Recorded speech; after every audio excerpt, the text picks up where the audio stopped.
Building off of that on the revenue question, it seems like when we're talking a lot about the session and what happened, and I don't hear sometimes in the press enough about the fact that one of the bills that were passed was the eventual elimination of the capital gains tax.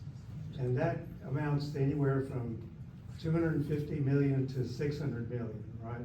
Depends upon who you ask, the calculation of revenue that's just going to go away.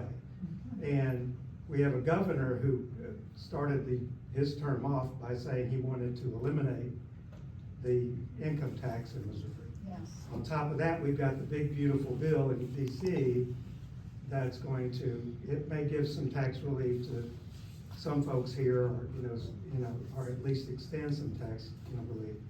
But it gives a lot more to those that that are billionaires. So just want to know your thoughts about that bill was there. I know that there were some things the Democrats were able to tack onto it that were good, but into the future, I think in future sessions, are we going to see the same pressures to do the same thing? So that's just going to squeeze it even further. Yeah, you want some good news. But it's also important that we are candid with you. Yeah. Right? I mean, that's a really important thing too. That was probably the one bill that left out of session that is going to be profound impacts in the future is capital gains. Mm-hmm. Meanwhile, corporations and wealthy people, where do they live? Where do they go to? They go to the Pacific Northwest, right? Lots of taxes they pay up there, but you know what they get for that, those corporations? Educated workforce. Mm-hmm. New York has more millionaires than anywhere else. Lots of taxes there. Lots of them. Same with Chicago, same with Houston.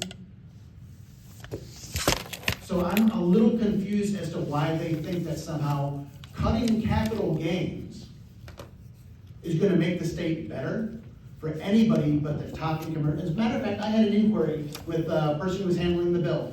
And I said, so this really is, a tax cut for only certain Americans. And he said, well, I like to think it's a tax for only certain Missourians. So I like to think it's a tax cut for all Missourians. And I said, well, I'm not convinced that all Missourians have capital gains. Exactly. Let's be clear about who this is benefiting and then who is ultimately going to be paying the price for a lack of resources coming to our state and coming to make sure that your lives are better. What is going to happen in your communities when your schools go from 4 days a week to 3 days a week? What's going to happen with all those kids? Think crime's going to go up or down? You need something to do. School is not daycare, but if you're not spending the time educating your workforce, what's going to happen? I just think that they're not quite thinking that far ahead, or if they are, then we have different values. And our values do not line up with trying to make the future better for everyone. That's what I see. Right. I'm great. So to that point, you want to be positive, but I have gotten to the point that they don't care. That's really where it comes down to. They don't care. As long as they're getting their message in the Capitol from ALEC or from the federal government, they don't care. And we, as some of us are Democrats in here, okay? We have got to do a much better job of messaging and letting the constituents know what their representative is doing here in Jefferson City. And how it's not politics anymore, it's policy. The policy that's being passed and how it's affecting each individual personally, no matter what their politics are. Thank you. There's a lot in what you said, that's right. Here's a phrase that I've just kind of glommed onto that's kind of along those same lines. How can you make common cause with someone when you can't even agree what the common good is? Exactly. Yeah. Is the common good that we want an educated workforce and educated citizens? That we want healthy citizens? is that the common good? It should be. Thank you, yes, it should be, and that's my values as well. So when we think about what is the ultimate outcome of the supermajority for the last 20 years running the state, and how we have slipped in maternal health care, how we've slipped in terms of healthcare in general. Look, nursing school taught me a bunch of things. One thing is that every system is perfectly designed to achieve the outcome that it produces. I'm gonna say that again a little bit slower.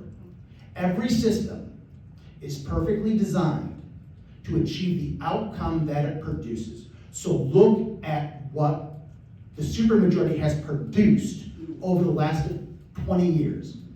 I'm not proud of it. I think we can do better. So I understand the nature of messaging. If you can get in, because sometimes if there's no common ground there, if you can't even agree on what the common good is, then there's no sense. In talking. Yeah, there's no sense in it. So, but there are sometimes, there's little ways that we can, and I'm yeah. Along those lines, I know tons of people that like their Social Security and their Medicaid, and they voted for Trump. I mean, how do you get these people to understand that he is not their friend? I wish we had the answer to that. But, I mean, to the point that you were making about the capital gains tax, I don't understand half the time where they're coming from. They will say things like, well, we need more retirees living in Missouri. We need them to come to Missouri. But what do we have if we Why? don't have? I mean, I'm not against retirees, I'm a retiree, I'm not against it, but it's like they can't follow through with what's the add-on to that. Yeah. And when we were talking in special session about how much the appropriation bill was going to cost, and many people kept going on and on about Missouri's gonna stop losing, we're gonna start losing revenue, we don't have our surplus, we need to be careful, the time is coming, we need to be careful, and we're all like, you just cut capital gains tax. It's not about spending less money. Yeah, It's yeah. also about bringing money in, but it's like they're only focused on one side of that formula, and it depends on what they're trying to achieve. They very rarely talk about the balance of those two things. It's either don't spend, don't tax, but they don't connect. Yeah. Kathy? Question for Kathy. Pensions,